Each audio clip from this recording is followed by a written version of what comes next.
spent 5+ years studying Arabic full-time and almost 2 years in Egypt to master this language. It comes with a lot of hurdles and challenges, but ultimately I think it's worth it. In this video, I'm going to talk about exactly how I'd approach it if I were to learn Arabic from scratch.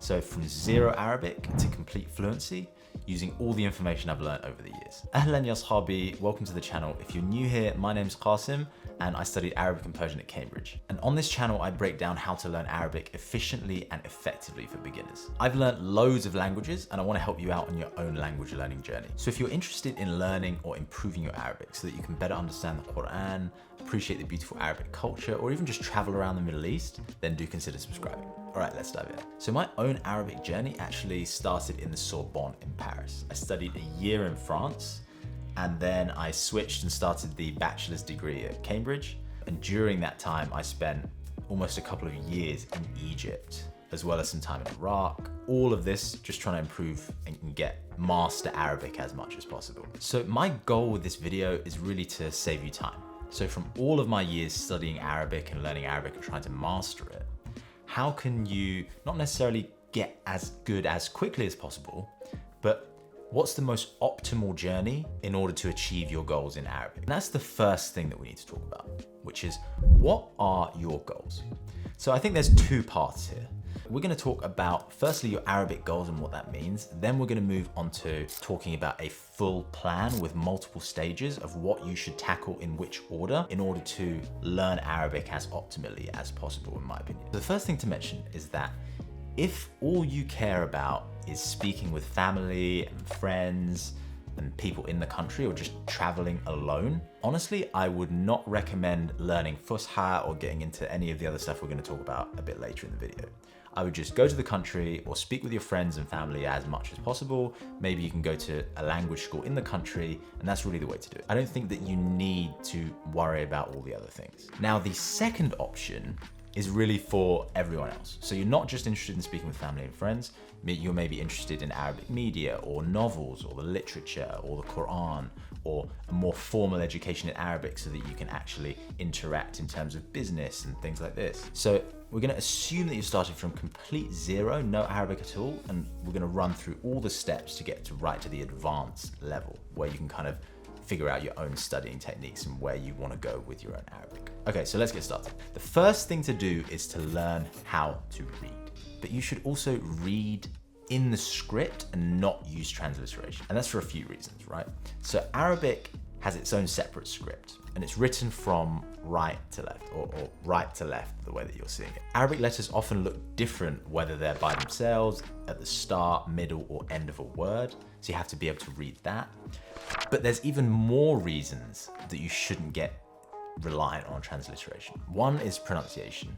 So you should be comfortable with seeing the Arabic letter, which has its own pronunciation associated with it, and knowing what that is. Because Arabic has some sounds that aren't actually in any other languages, like the dad sound. This isn't in other languages. Also in Arabic, they don't actually write the vowel sounds, which is also kind of tough. But if you read transliteration, you'll get into really lazy habits with vocalization because transliteration has all the vowels written out. But at some point in Arabic, you have to remove the vowels because that's how everybody reads Arabic. They don't read it with the vowels written in. So when you switch from reading transliteration to Arabic script, you'll experience such a huge drop in speed of understanding that it's super demotivating. I'm remembering now actually when we first started to read without the vowels, I actually found it quite challenging. It's quite a jump from Arabic script with vowels to suddenly without vowels just in itself. So start with the Arabic script and take each hurdle as it comes, rather than taking all of the hurdles at one time, and then it might be quite demotivating for you. It's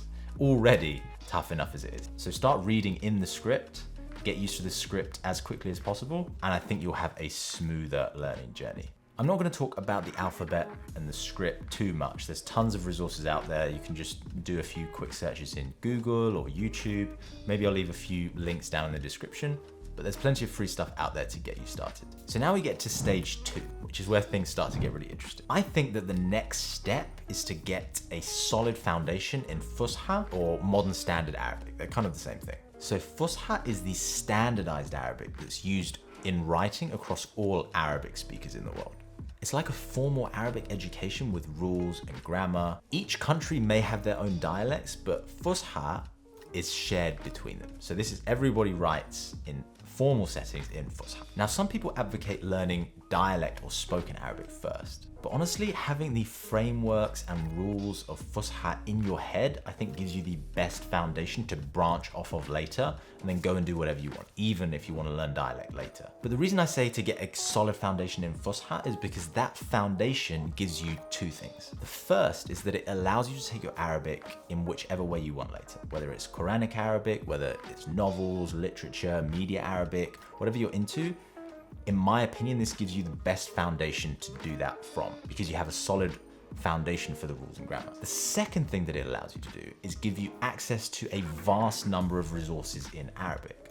So that's Wikipedia pages, it's articles, and it's things that you can then use to self-study and improve your Arabic by yourself, which to me is a massive advantage. The level that I think you need to get up to is to have a good grasp of the grammar, including the forms, al-awzan, constructing sentences, verbs, tenses. You need to know all of this. And the goal of this is that you have a foundation that's solid enough for you to be able to look at texts by yourself in Arabic, and with a dictionary or some other help, you can figure stuff out yourself. Now, the material that you need to be looking at to get to this stage, or at least how it's usually done, is textbooks. I mean, what we used in Cambridge was this book, Al-Kitab. It's got part 1, part 2. You don't really need to worry about part 2. Part 1 is a level that I think is really the foundation that I'm talking about. These textbooks are actually pretty dry, but I think with Arabic, it is gonna be better to get some sort of formal teaching, because Arabic is quite hard to self-teach. I'm not saying it's impossible, but I'm saying for a lot of people, it will be hard because there's a lot to kind of grasp initially, a lot of concepts and grammar and things to get, at least for most people. And I would avoid things like Duolingo or anything like that. I think it's fun to get you started, but with Arabic, I think a formal structured approach to learning will just save you so much time, because there'll be so much more to work out if you're just gonna try and do everything on Duolingo. I think if you develop a solid foundation in Fusha and the rules of Arabic, you'll move way faster. And if you want to go even faster than these books and get just all the grammar and all that foundational stuff, there's another site called All the Arabic You Never Learnt First Time Round, and that pretty much has everything. So read through that, and that will set you up incredibly well. Then apart from that, there's obviously listening practice, reading practice. I mean, some of these books often have like audio companion CDs, you can listen to that kind of thing, but I don't think it's super important. The goal here is to get a solid framework to build off of, not get to like advanced listening capabilities or anything like that. I wouldn't bother with that for now. Get a solid framework, do some listening practice, do some reading practice, that kind of stuff, and then you can move to the next step. So the third stage is to move on to dialect, or Ammi as it's called. I think if you only are interested in Quranic stuff, you can skip this. But for everyone else, I think the benefits of learning dialect are absolutely insane, at least for me. That took me to a whole nother level. Even in Fusha and modern standard Arabic and reading those kind of texts, it massively helps. So hear me out. I know a lot of people just don't really care about dialect, and to be honest, I also wasn't bothered at all. But here's my rationale as to why dialect is so key if you want to be good at Arabic. Arabic is super tricky to go from what you learn in the classroom to practicing outside. And that's not because what you learn in the classroom, like usually Fusha, right, is hard. But if you go to an Arabic speaking country and you start speaking Fusha, they're basically, I mean, they're not gonna laugh, but they're basically gonna laugh at you and be like, what the hell, this guy is obviously a foreigner. So you learn the dialect in order to be able to communicate with people freely. And then once you can communicate freely, that opens up the door for full immersion in Arabic. Everything Arabic, speaking in Arabic, chilling in Arabic, going shopping in Arabic, just everything can suddenly switch to Arabic, watching films, movies. That's the door that unlocks for you with dialect. Without that, it's way harder to get Arabic in your head to start clicking. It's just way harder because you can't get the closeness to the language which you really need to propel you to the next level as quick as possible. At least that's what I found. Now, once you know that you're gonna learn a dialect, the first thing is to pick a country. Now, you've got quite a few options here. There's 400 million people plus that speak Arabic across North Africa and the Middle East. But unless you have a specific reason to learn a particular dialect, then I'd be looking to learn either Egyptian or a Levantine dialect. So that's Jordanian, Syrian, Palestinian, or Lebanese. Now here's a little story about me. I actually really wanted to learn Syrian. I just thought it was cool, it sounded cool, I liked the idea of going to Damascus. But in the end, I learned Egyptian. And in hindsight, I do think that if you're not sure which one to go for, Egyptian is the best to go for, and that's for a couple of reasons. The first is that Egyptian is probably the most widely understood dialect across the Middle East and North Africa. Egypt itself has 100 million people, but Egypt is also the biggest producer of film, TV, and cinema in the Middle East. So many countries are used to hearing Egyptian. When you meet people who are from other countries, they'll be able to understand you. Now, you might not understand people from other countries if they speak to you in their dialect, but they can probably understand you, which is a good thing. The second thing is that Egyptian probably has the most amount of resources available for learning it, in the shape of textbooks and things for students of Egyptian. As well as that, with so much TV, film, cinema, series, you've got a ton of stuff that you can use for listening practice and just practicing your language in general. So I'd recommend Egyptian. So at this stage, you've decided your dialect, you've now got two options.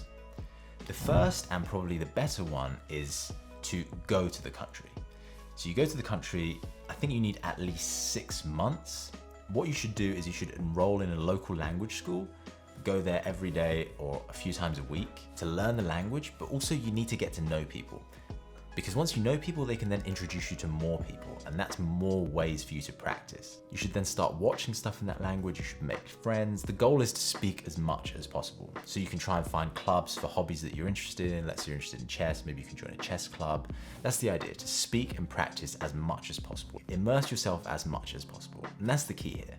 What I tried to do, which was different from many of the other students that were there at the time, was that a lot of the students were kind of in shared accommodation, hanging around with each other, speaking English most of the time. But for me, it was the complete opposite. I tried to speak as much Arabic as possible, but I was barely even speaking English there. I wasn't really hanging out that much with friends that were speaking English. I was trying to practice Arabic as much as possible. And that's the key, because if you go there and you just hang around with people that speak English or whatever your language is, you're not really gonna get better. And the best way to hear and practice as much as possible is to go to the country. You've now got the second option, which is to try and learn everything online. And it's not a bad option. I think you can get pretty good at spoken Arabic dialect online, especially with these kind of language exchange platforms like Tandem. Also, there's many websites where you can find online one-on-one tuition in dialect. You can also watch things on YouTube, Netflix. You've also got the option of finding people, or maybe you know people in your local area that speak Arabic, and maybe they'll be kind enough to help you practice too. So there is that option there. So you now have the fourth stage, which is what I'm gonna call mastery. And this is where the magic happens. Basically, at this stage, you can go and do what you want or whatever you're interested in, whether it's classical Arabic, media Arabic, reading books, literature, history. You've got the solid foundation from all of your fusha knowledge. You've then built up a familiarity with the language by learning dialect. At this stage, your fusha will come back pretty quickly, and you'll be naturally much better at understanding it. So now you can do what you want, and I'll leave it up to you. Obviously, everything that I've mentioned is in an idealistic world.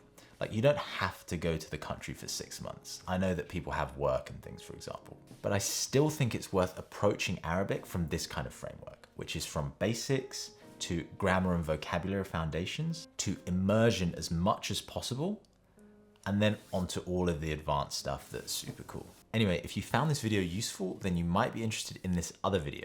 Otherwise, I'll see you in the next one.